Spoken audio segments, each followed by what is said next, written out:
Welcome to Chiranjeevi education channel.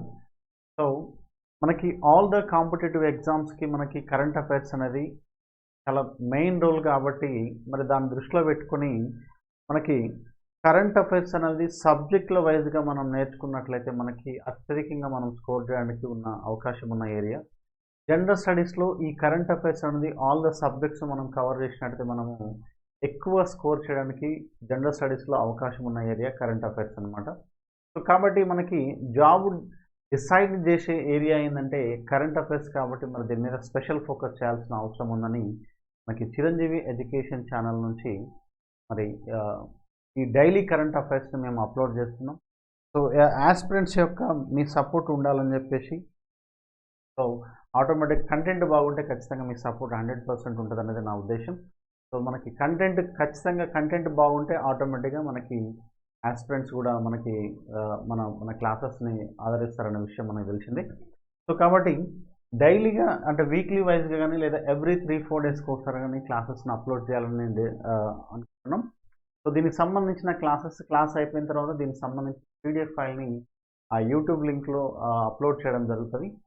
So please subscribe our channel Chiranjeevi education channel. So now we're coming to the point.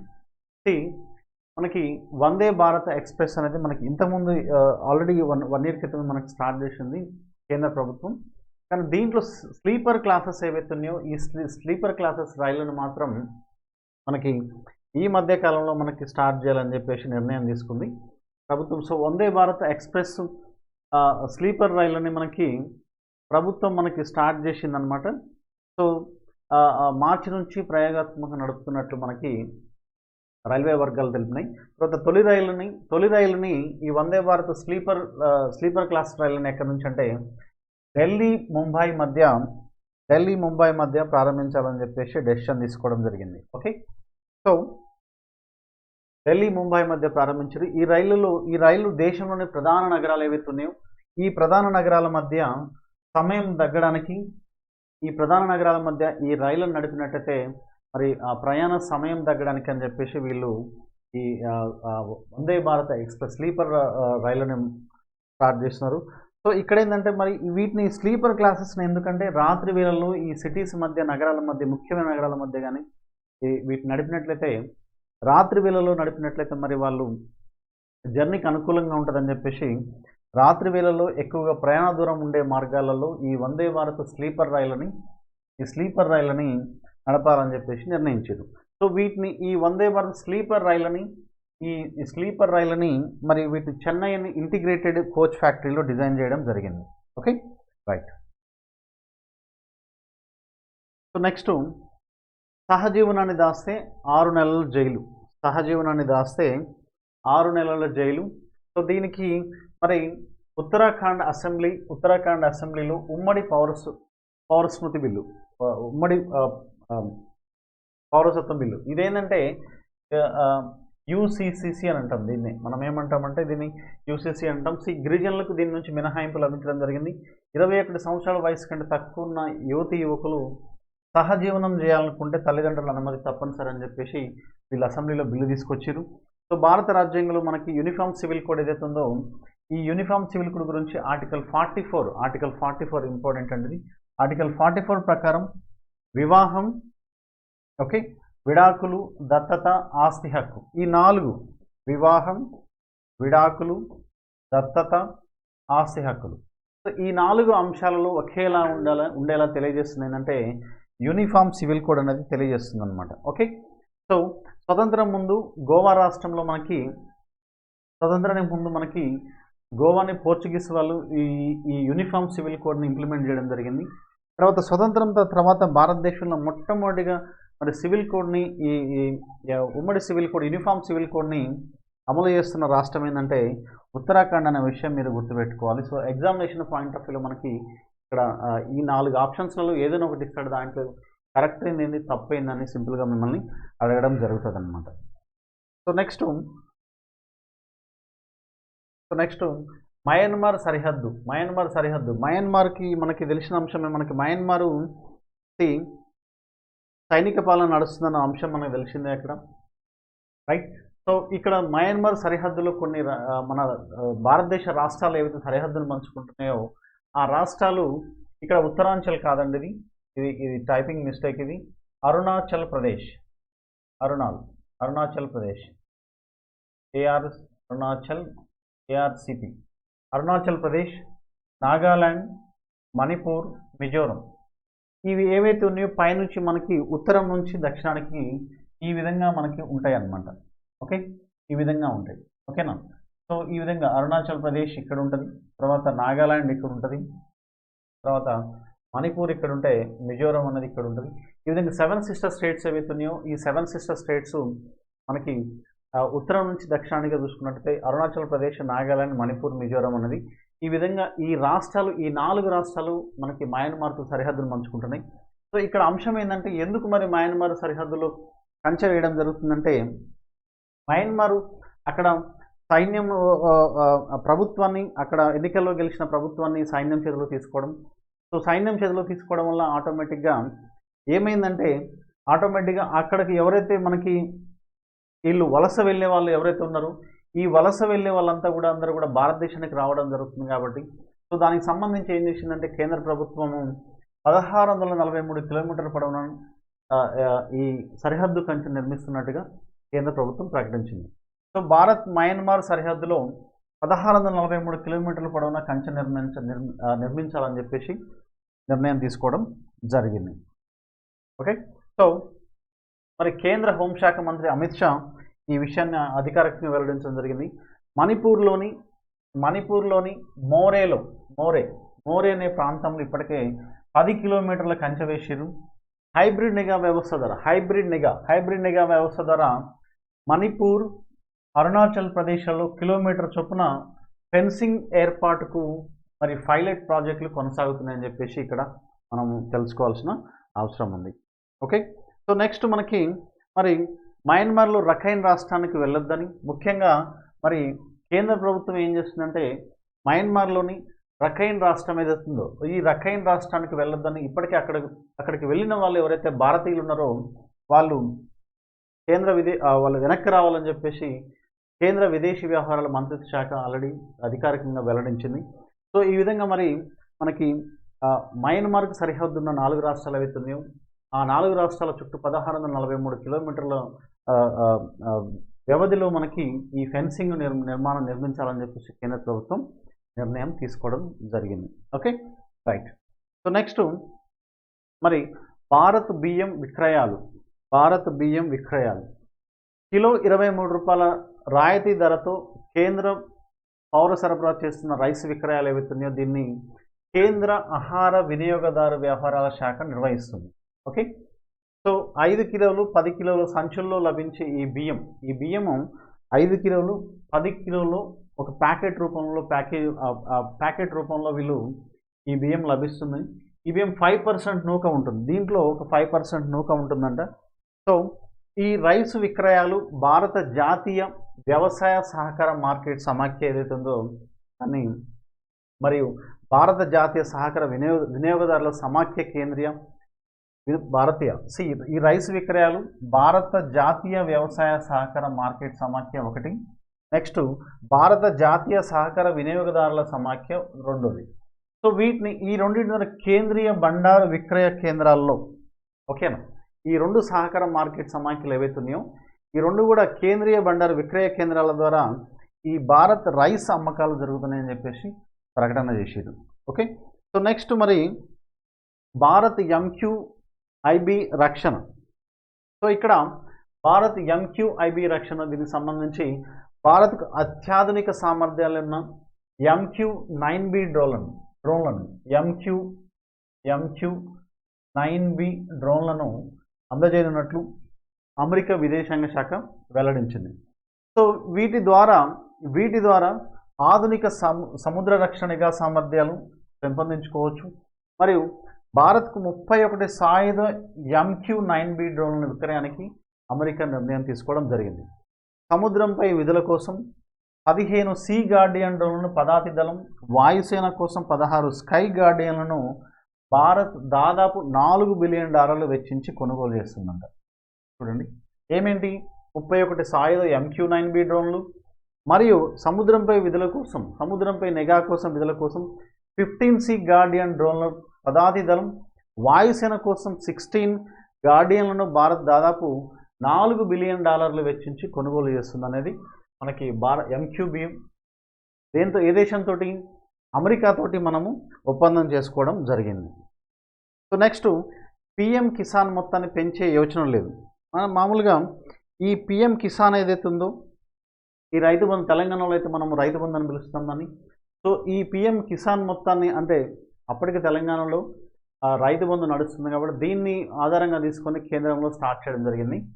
So PM Kisan మొత్తాన్ని పెంచే యోచన లేదని, PM Kisan మొత్తాన్ని కేంద్రం ఏటా ₹6,000 ఆర్థిక సహాయం చేస్తుందండి. సో దీన్ని 3 విడతలుగా 2000గా 3 విడతలుగా దీన్ని రిలీజ్ చేస్తుందన్నమాట. 2019లో ప్రారంభించిన PM కిసాన్ పథకం కింద అర్హులైన లబ్ధిదారులకి 3 విడతల్లో ₹2,000 చొప్పున జమ చేస్తుంది వారి యొక్క బ్యాంకులు. సో ఏటా మొత్తం ఇది 2,000 కాదండి, ₹6,000ని జమ చేస్తున్నారన్న అంశం మనకి తెలిసిన విషయమే. సో నెక్స్ట్ ఇప్పటి వరకు 15 వాయిదాలు అంటే 2019లో స్టార్ట్ చేసినప్పటి నుంచి ప్రస్తుతానికి వరకు 15 వాయిదాల్లో 11 కోట్ల మంది రైతులకు 2.31 లక్షల కోట్ల రూపాయలని పంపిణీ చేయడం జరిగింది రైతులకు. ఓకే, నెక్స్ట్ మరి ఈ మధ్యకాలంలో కేంద్ర ప్రభుత్వం తీసుకొచ్చిన ముఖ్యమైన ఒక చట్టం ఏంటంటే అది పరీక్షల్లో అవకతవకలకు కేంద్ర ప్రభుత్వం ఈ టైపింగ్ మిస్టేక్ అండి, పరీక్షల్లో అవకతవకలు అంటే పరీక్షల్లో ఒకవేళ మనకి మాస్ కాపింగ్ జరిగినా కానీ పేపర్ లీకేజ్ జరిగినా కానీ సో దానివల్ల మరి చాలా సమాజానికి చాలా నష్టం జరుగుతుంది. కాబట్టి కేంద్ర ప్రభుత్వం ఏం చేసిందని అఫీషియల్గా వ్యక్తులు కానీ సంస్థలు కానీ ప్రశ్నపత్రాలను లేదా సమాధానాలను లీక్ చేయడం ద్వారా మరి ఏ విధంగానైనా అలాంటి వాటికి సహకరించడం కానీ కంప్యూటర్ వ్యవస్థను లేదా తారుమారు చేసి ఈ టెక్నాలజీని యూజ్ చేసుకొని మరి ఆ కంప్యూటర్ వ్యవస్థని తారుమారు చేసినా కానీ వాటిని లీక్ చేసినా కానీ ఖచ్చితంగా మరి 10 ఏళ్ల వరకు జైలు శిక్ష, గరిష్టంగా ₹1 కోటి జరిమానా విధించాలని చెప్పేసి ఈ బిల్లును కేంద్రం తీసుకొచ్చిందనే అంశాన్ని గుర్తుపెట్టుకోవాలి. ఇది వెరీ ఇంపార్టెంట్ అండి. ఈ మధ్య కాలంలో కేంద్ర ప్రభుత్వం తీసుకొచ్చిన చట్టాలు ఏవైతే ఉన్నాయో వాటిని మనం ఖచ్చితంగా చదువుకోవాల్సిన అవసరం ఉంది. నెక్స్ట్ జాంబియాలో కలరా 600 మంది మృతి. ఆఫ్రికా దేశం జాంబియాను కలరా వ్యాధి కలవరపెడుతుంది. వేల మంది ఈ వ్యాధి బారిన పడుతున్నారు. అక్కడ మరణాలు 4% కంటే ఎక్కువగా ఉంది. అంటే యాక్చువల్లీ ఇది చాలా డెత్ రేట్ చాలా ఎక్కువ ఉంది అనుకోవాలి. 1% లేదా 1% బిలో ఉంటే ఓకే, కానీ 4% కంటే ఎక్కువ ఉంది. కాబట్టి దీని గురించి చాలా వరకు కలరా వ్యాధి కలగజేసే బ్యాక్టీరియా ఏంటంటే vibrio cholera. Okay, right. So next ఇరాన్కు వీసా ఫ్రీ. మనకి ఇక్కడ భారతీయులకు వీసా మినహాయింపు ఇచ్చే దేశాల జాబితాలో ఇరాన్ కూడా చేరిందనమాట. అంటే భారతీయులకు వీసా మినహాయింపు, అవునా, ఆ దేశాలలో ఇరాన్ కూడా చేరింది. సో కాబట్టి భారతీయులు ఒకవేళ ఇరాన్కు వెళ్ళాలనుకుంటే మరి మనకి వీసా మినహాయింపు ఇవ్వడం జరిగింది. సో ఈ నెల 4వ తేదీన భారతీయ పర్యాటకులు 15 రోజుల పాటు వీసా లేకుండానే తమ దేశంలో పర్యటనకు అనుమతిస్తున్నట్లు ఢిల్లీలోని ఇరాన్ రాయబార కార్యాలయం అధికారికంగా వెల్లడించింది. ఓకే, అడుగుతాడు ఎగ్జామినేషన్లో ఈ క్రింది వాటిలో ఏ దేశం తమ దేశాన్ని పర్యాటక పరంగా సందర్శించడం కోసం అనుమతి మినహాయింపు లభించిందని ఏ దేశం అని చెప్పేసి అడగడానికి అవకాశం ఉంటుంది. Okay, right. గ్రామీ అవార్డులు వచ్చినాయి మరి భారతీయులకి. సంగీత ప్రపంచంలో అత్యుత్తమ పురస్కారాలుగా ఒక ఆస్కార్ తర్వాత ఆస్కార్ స్థాయిలో ఇచ్చే అవార్డులు ఏవైతే ఉన్నాయో మరి కళ అనే ప్రపంచంలో ఈ గ్రామీ అవార్డులు అనేది అత్యున్నతమైన పురస్కారాలు అనమాట. సో ఈ పురస్కారాలుగా పరిగణించే ప్రపంచంలో అత్యుత్తమ పురస్కారాలుగా పరిగణించే గ్రామీ అవార్డులను 5 భారతీయులు కైవసం చేసుకున్నారు. సో 66వ గ్రామీ అవార్డుల ప్రధానోత్సవం వేడుకకు అమెరికాలోని లాస్ ఏంజల్స్ 2024 అనమాట వేదిక ఫిబ్రవరి 24న జరిగింది. ప్రఖ్యాత తబలా ఎవరు ఏ వ్యక్తులకి మరి భారతీయులకి ఈ ఈ ఈ గ్రామీ అవార్డు లభించినాయంటే శ్రీ జాకీర్ హుస్సేన్, తబలా విద్వాంసుడు జాకీర్ హుస్సేన్, గాయకుడు శంకర్ మహదేవన్, మరియు వేణువాద్య నిపుణుడు రాకేష్ చౌరాసియా, మరి అంతేకాకుండా ఇంకా వయోలిన్ కళాకారుడు గణేష్ రావు గోపాలన్, పెర్కషనిస్ట్ సెల్వ గణేష్ వినాయక్ రామ్, మరియు బ్రిటిష్ గిటారిస్ట్ జాన్ మెక్లాగ్లిన్లతో కూడిన ఫ్యూజన్ బృందం శక్తి స్వరపరిచిన దిస్ మూమెంట్ అనే ఆల్బమ్ బెస్ట్ గ్లోబల్ మ్యూజిక్ ఆల్బమ్గా ఎంపికైంది. Zakir Hussain best global music performance విభాగంలో జాకీర్ హుస్సేన్కి బెస్ట్ గ్లోబల్ మ్యూజిక్ పెర్ఫార్మెన్స్ విభాగంలో మరో గ్రామీ అవార్డు లభించిందండి. Okay, right. సో నెక్స్ట్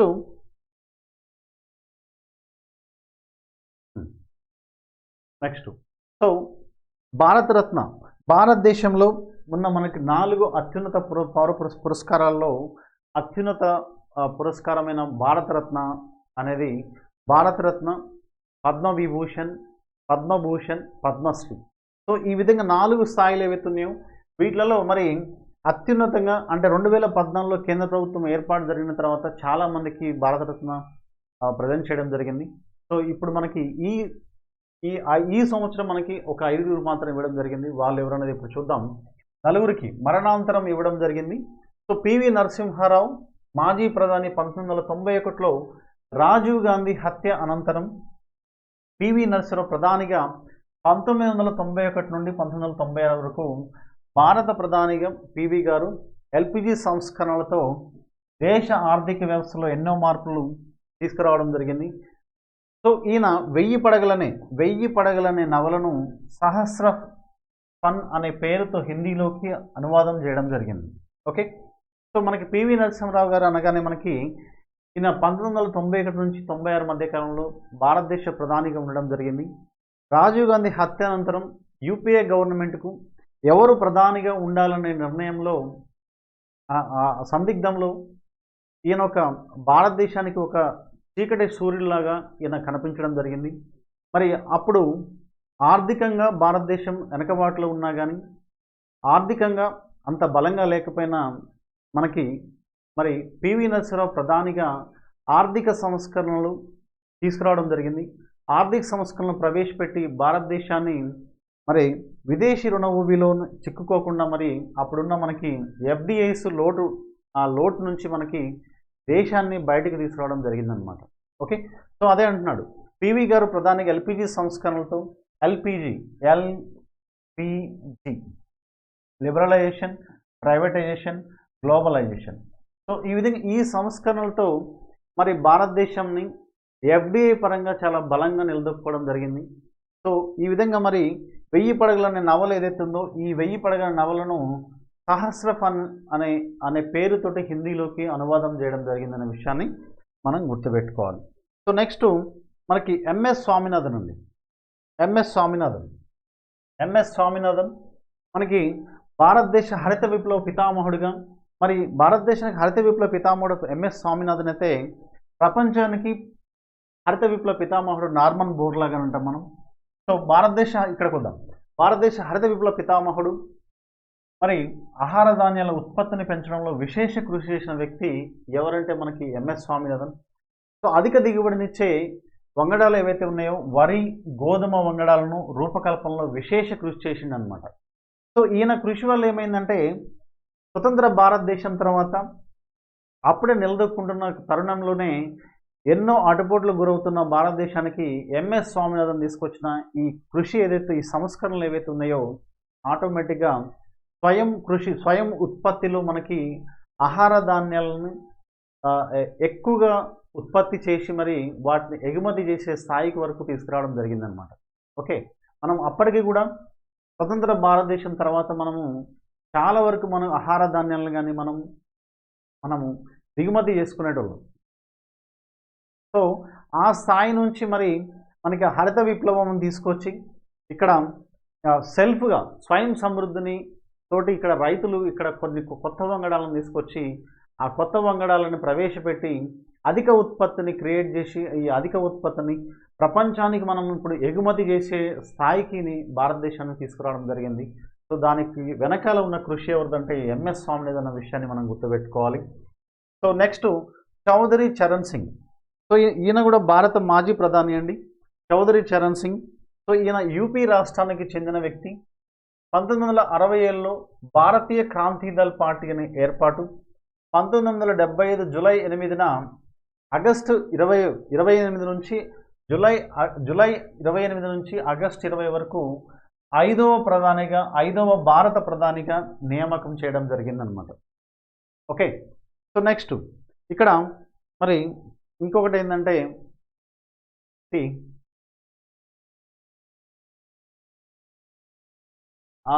వికసిత శక్తితో, ఇక్కడ స్పెల్లింగ్ మిస్టేక్స్ ఉన్నాయండి, ఇది స్పెల్లింగ్ మిస్టేక్, ఇది నేను చెప్తాను. ఇది వికసిత భారత్ కేంద్ర పరిశ్రమలు అంతర్గత వాణిజ్య అభివృద్ధి విభాగం. సో గుర్తింపు పొందిన అంకుర సంస్థలకు ఎన్నో రాయితీలు, మేధా హక్కులు నమోదు వంటి సౌకర్యాలు కల్పిస్తున్నారు. ఆత్మనిర్భర్ భారత్ పథకం కేంద్ర ప్రభుత్వం దన్నుతూ 2016 నుంచి 2022 మధ్య అనేక అంకుర సంస్థలు ప్రగతిని సాధించినాయి. ఎక్కడి నుంచి? 2016 నుంచి 2022 మధ్య అనేక అంకుర సంస్థలు అనేవి ఎస్టాబ్లిష్మెంట్ జరిగిందనమాట.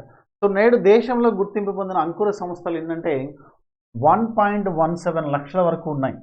అంటే దేశంలో $100 కోట్ల విలువ కలిగిన అంకుర సంస్థలను వాటిని ఏమంటామంటే యూనికార్న్లను అంటాం మనం. ఓకే. $100 బిలియన్ యూనికార్న్ పేరు వేటిని అంటామంటే యూనికార్న్ అంటే $100 బిలియన్ దాటిన $100 బిలియన్ దాటిన $1 బిలియన్. ఒక నిమిషం.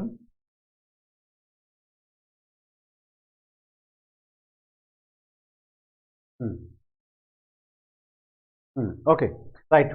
$100 కోట్ల విలువ కలిగిన సాధించిన యూనికార్న్ల సంఖ్య 668 యూనికార్న్లతో అమెరికా ప్రథమ స్థానాన్ని ఆక్రమించింది. 172 సంస్థలతో చైనా 2వ స్థానంలో ఉంది. ఓకే. 111 యూనికార్న్లతో భారత్ 3వ స్థానంలో ఉంది. అంటే 111 యూనికార్న్లతో భారత్ 3వ స్థానంలో ఉందనే అంశాన్ని మనం గుర్తుపెట్టుకోవాలి. సో నెక్స్ట్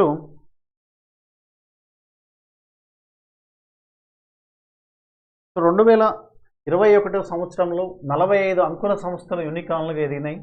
2020 సంవత్సరంలో 22 సంస్థలు ఆ స్థాయికి చేరినాయి. చూడండి, అంటే ఎవ్రీ ఇయర్ 2020లో 22 ఉంటే 2021 నాటికి 45 అంకుర సంస్థలు యూనికార్న్లుగా ఎదిగినాయి అని చెప్పేసి మనం గుర్తుపెట్టుకోవాలి. ఓకే. సో నెక్స్ట్ 2023 సంవత్సరంలో జెప్టో అనే ఒకే ఒక సంస్థ యూనికార్న్గా అవతరించింది. ఇది ఇంపార్టెంట్. జెప్టో అనే సంస్థ, ఈ కామర్స్ సంస్థ అయిన జెప్టో $20,000 కోట్ల పెట్టుబడులను సమీకరించగలిగింది. సో 2023 అక్టోబర్ 3వ తేదీ నాటికి నాణ్యమైన నవకల్పనలు సాధించిన దేశాల్లో భారత్ 2వ స్థానం దక్కింది. సో 2023 అక్టోబర్ 3వ తేదీ నాటికి నాణ్యమైన, చాలా క్వాలిటీ కలిగిన యూనికార్న్లు కలిగిన దేశాల్లో నవకల్పనలు కలిగిన దేశాల్లో, క్వాలిటీ నవకల్పనలు కలిగిన దేశాల్లో భారత్ అనేది 2వ స్థానం దక్కింది 2023 అక్టోబర్ నాటికి. అప్పటికే ప్రపంచవ్యాప్తంగా 55 సంస్థలు డెకాకార్న్ హోదాను సాధించినాయి. వాటిలో భారత్కు చెందినవి 5 సంస్థలు ఉన్నాయి. ఓకే. యూనికార్న్, ఇక్కడ డెకాకార్న్ అనే కొత్త పదం వచ్చింది. $1,000 కోట్ల విలువైన యూనికార్న్లను డెకాకార్న్లుగా పిలుస్తారు. This is important. ఓకే. $1,000 కోట్ల విలువైన యూనికార్న్లను డెకాకార్న్లుగా పిలుస్తారు. $1 బిలియన్ కలిగిన సంస్థను యూనికార్న్లుగా వ్యవహరిస్తారు. This is important. ఓకే. మనకి $1 బిలియన్ కలిగితే దానిని ఏమంటారంటే యూనికార్న్గా పిలుస్తారు. ఓకే. $1,000 కోట్ల కలిగితే $1,000 కోట్ల బిలియన్ కలిగితే దాన్ని ఏమంటారంటే డెకాకార్న్ అంటారు. డెకాకార్న్లుగా పిలవడం జరుగుతుంది అన్నమాట. Okay, right. నెక్స్ట్ దేశంలో 97 కోట్ల మంది ఓటర్లు, దేశంలో 97 కోట్ల మంది ఓటర్లు ఉన్నారని చెప్పేసి, ఎందుకంటే రానున్న సార్వత్రిక ఎన్నికలు అవుతున్నాయి, లోక్సభ ఎలక్షన్స్ జరగబోతున్నాయి కాబట్టి దానికి ఎలక్షన్ కమిషన్ ఆఫ్ ఇండియా ఏం చేసిందంటే కొంత డాటాని ఇవ్వడం జరిగింది. సో దాన్ని మనం గుర్తుపెట్టుకోవాల్సిన అవసరం ఉంది examination point of view. So దేశంలో 97 కోట్ల మంది ఓటర్లు, ఇది ప్రపంచంలోనే అత్యధికం.